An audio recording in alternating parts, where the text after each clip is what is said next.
Oi pessoal, tudo bem? Começa você.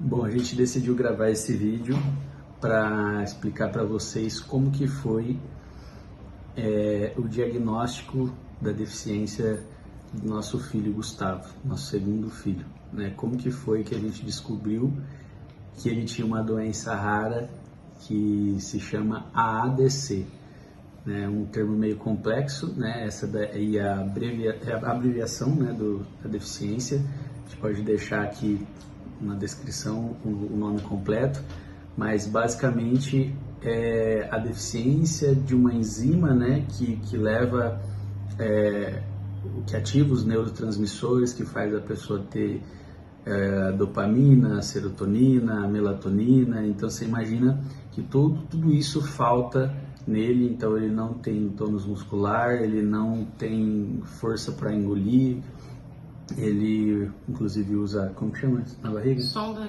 da gastrostomia. Isso, sonda gástrica. Ele não consegue falar, não consegue se mover, basicamente. Ele depende de um carrinho, né, adaptado, ou uma cadeira de rodas. Que a cadeira tá aqui. Essa daqui que tá aqui atrás.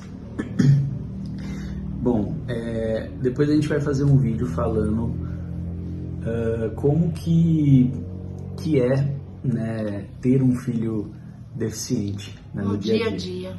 Mas o objetivo desse vídeo, a missão desse vídeo aqui é primeiramente falar para você como que a gente descobriu, porque essa é uma situação bem complicada, né, o processo de descoberta de uma deficiência, porque hoje em dia tem muitas pessoas, né, que têm filhos com uma certa deficiência e nem sabem que tem, né? Muitas vezes o médico ele acaba não conseguindo descobrir e acaba lidando com o diagnóstico errado. Dando um diagnóstico errado. Por exemplo, paralisia cerebral. Por muito tempo acharam que nosso filho tinha paralisia cerebral, né? Mas graças a Deus, em um dia ali que a gente foi na consulta, né, com a doutora, com a neuro, a gente já tinha passado por algumas consultas ali com ela, já tinha levado ele, já estava avaliando, né? Mas ela ainda não conseguia ter certeza de nada,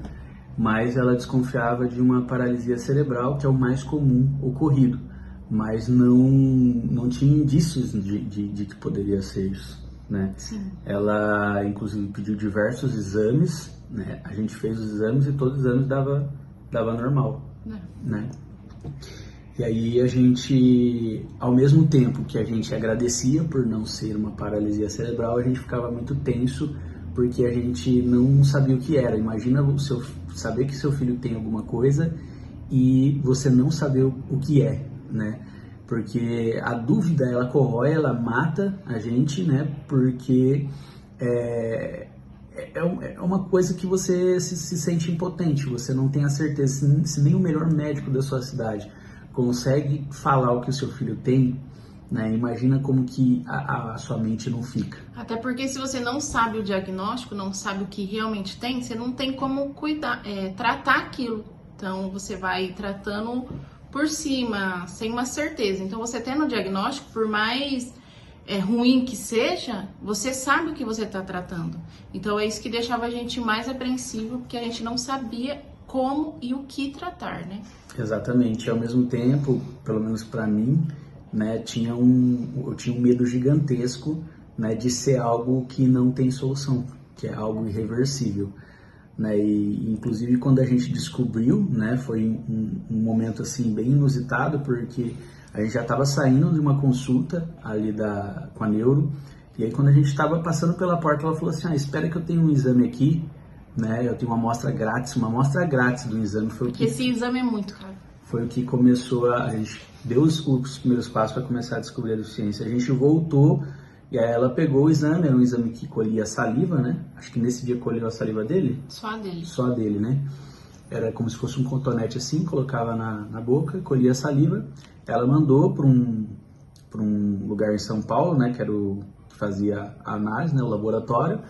e veio com uma alteração, isso, né, depois de alguns dias, ela pediu pra gente ir lá no consultório dela, e ela falou que devido a essa alteração tinha uma possível chance de ser a deficiência, né, a ADC.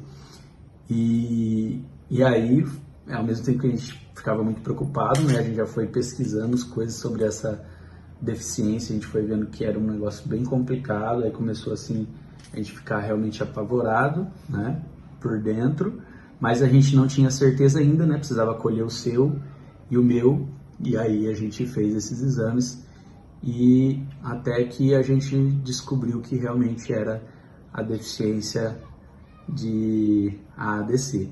Né? Eu vou falar assim por mim agora, né? Eu não quero que esse daqui seja um vídeo triste, né? Não quero me vitimizar aqui. O objetivo desse vídeo é fazer com que você, que está na dúvida também, né, está passando por algo semelhante, consiga achar a solução e ver se realmente o teu filho tem algum tipo de deficiência, seja essa ou seja alguma outra. Esse é o objetivo do vídeo. Mas contando um pouco também do que a gente sentiu, né, a nossa história, quando a gente teve a certeza ali, é como se o mundo tivesse desabado em cima de nós, né, praticamente você pisa e não vê o chão. A gente começa a imaginar inúmeras coisas, a ficha ainda parece que não cai, né? Ela cai um momento e você fica ali falando, meu Deus, como vai ser a vida a partir de agora, a vida dele, a nossa vida, e depois volta, meio que você esquece, depois volta de novo, e você fica assim até que você se acostuma, né? Não tem mais opção. Não tem opção. Eu lembro que uma pessoa falou uma vez, né? Eu não lembro se foi um vídeo que eu assisti, mas ela falou assim, cara, uma pessoa também que tinha não sei se era o filho ou o marido que teve uma deficiência, e ela falou assim, cara, infelizmente não tem o que fazer, se foi isso que bateu na nossa porta, não tem outra saída, você tem que pegar, você tem que encarar com as forças que você tem e fazer o seu melhor, né? O melhor para que ele tenha uma qualidade de vida o mais boa possível, e também preservar a nossa saúde mental, né? Porque não é fácil, não tem sido fácil, é praticamente 1 leão por dia. Eu falo isso de mim, né? Mas da minha esposa é bem mais, porque naturalmente o maior trabalho fica com ela.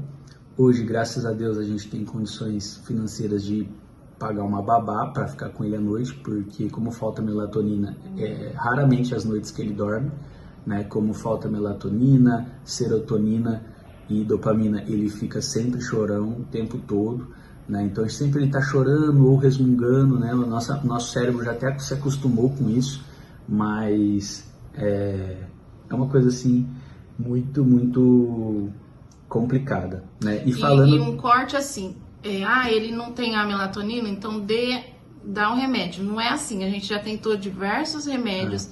Agora, com um novo medicamento, que eu acho que eu nem pode falar o nome, mas com um novo medicamento ele melhorou muito isso nele, só que a noite inteira não dorme. E não é assim fácil, medica. Agora melhorou bastante, mas até encontrar esse medicamento foi uma fase bem difícil. É verdade. E assim, não dá para repor essas serotonina, dopamina, não dá para repor, não tem uma solução. E falando em solução, graças a Deus não é uma cura, né? Porque a cura não tem, mas existe um tratamento que pode deixar ele com uma qualidade de vida assim muito melhor, tipo, pelo menos acho que umas 10 vezes mais, né? E essa é a nossa esperança. Mas por ser uma doença rara, ainda não chegou aqui no Brasil, a gente já até entrou com um processo, né?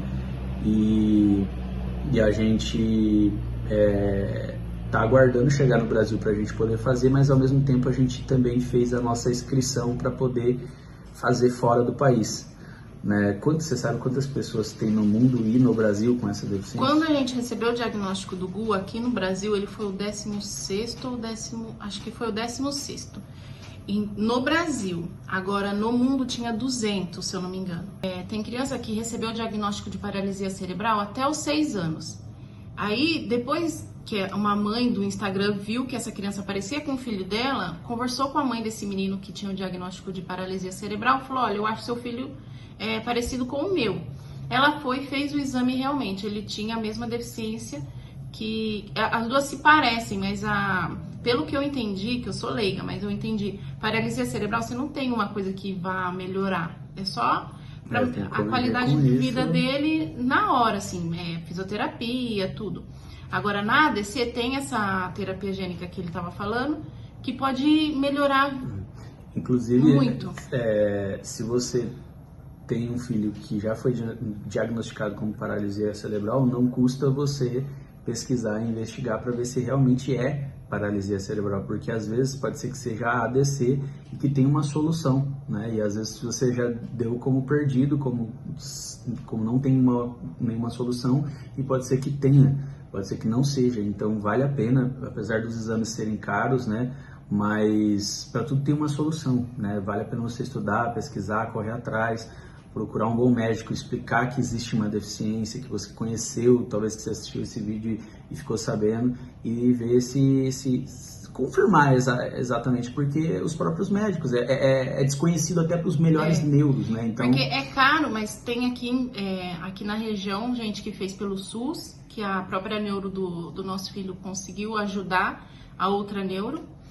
Dá para fazer pelo SUS e pelo convênio também. A gente fez pelo convênio, então pelo convênio também faz. A gente fala que é caro, se você não está demorando pelo SUS, quiser pagar, na época pagaram acho que 7 anos atrás, 6, eram 6 mil reais. Pra gente, a gente acha caro. Agora a gente não sabe o valor desse exame, mas dá para procurar.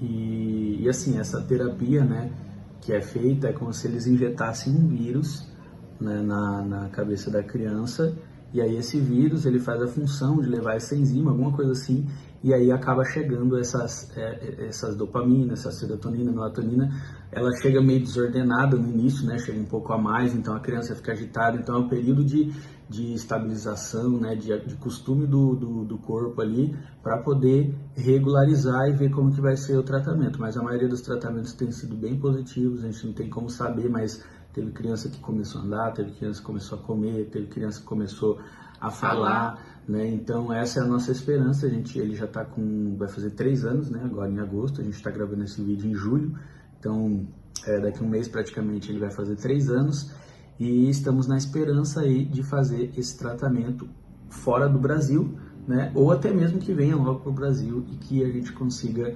fazer aqui. Né? Não é a cura, mas é um tratamento que pode dar uma qualidade de vida para ele, pode até, se for da vontade de Deus, fazer com que ele tenha uma vida semelhante à de uma pessoa normal mesmo. Né? Então essa é a nossa esperança. Enquanto isso, a gente continua fazendo todas as fisioterapias dele, né? Que é algo muito importante. Né? Você pode falar um pouco mais sobre isso para não atrofiar, né? Porque agora não seria para ele andar. A fisioterapia não vai conseguir que faça ele andar, porque o maior problema dele é segurar o pescoço, porque aí essa parte toda molinha, aí ele fica engasgando, ele não deglute, aí fica toda parada a saliva aqui, ele engasga. Para vocês terem uma noção, ele já foi internado 15 vezes, né? Muito mais que 15 vezes. E da maioria das vezes foi UTI, precisou ficar no oxigênio. Então pensa, quando a gente fala que realmente mata um leão por dia, é um leãozinho pequeno, né? Quando ele está internado, realmente é um leão gigante, talvez mais de um leão, porque é muito, muito, muito complicado, né? A gente dá graças a Deus porque a gente tem condições ainda de pagar uma babá, mas chegou um momento que a gente não tinha babá e aí, cara, perde a sua vida total, né? É a sua vida dedicada a dele, nossa vida toda dedicada a E ainda que a gente tem ainda mais um filho de 5 anos que acaba sofrendo muito, sente muita falta dela. Ele até ficou um pouco traumatizado, né? Quando ela vai a algum lugar aqui da casa que ele não tá vendo ela, ele já corre e fala: mamãe, cadê você? Não sei o quê, com medo dela sair e não voltar ou demorar para voltar, porque foram dias e dias que ele ficou sem ela aqui, porque ela estava no hospital com o Gustavo, que é o menor. Então, mas essa é a vida, né? Deus tem nos dado força todos os dias para passar por isso, a gente não tem escolha e a gente tem que esperar em Deus para que a gente consiga fazer esse tratamento e que tudo se resolva. E como eu disse, o objetivo desse vídeo é fazer com que a gente contribua de alguma forma para que você consiga descobrir, aí consiga encontrar o diagnóstico, né, do seu filho, que talvez você esteja passando por essa situação, né? Então, se vocês acharam esse vídeo interessante, querem mais vídeos como esse, deixa aí o seu like, se inscreva aqui no canal, que a gente vai trazer mais vídeos, e o próximo provavelmente vai ser contando o dia a dia como que é ter um filho deficiente. Tá? Então, se você tem um filho deficiente, se você está passando por essa situação, se identifica de alguma forma com a nossa história, começa aí a nos acompanhar, que a gente vai compartilhar mais coisas, né? Se você também quiser acompanhar lá no Instagram da minha esposa, ela tem publicado muitas coisas por lá. Qual que é o seu Instagram? Eu vou deixar, Josi Aí na descrição, Leme, né? Josiane Leme, nunca sei. Aí é só você clicar aí, tá? E se você conhece alguma pessoa também que está passando por esse tipo de coisa, né, e está na dúvida, manda esse vídeo para ela, pode ser que seja muito útil, compartilha aí também. Sim. Tá bom? Tamo junto e até o próximo vídeo.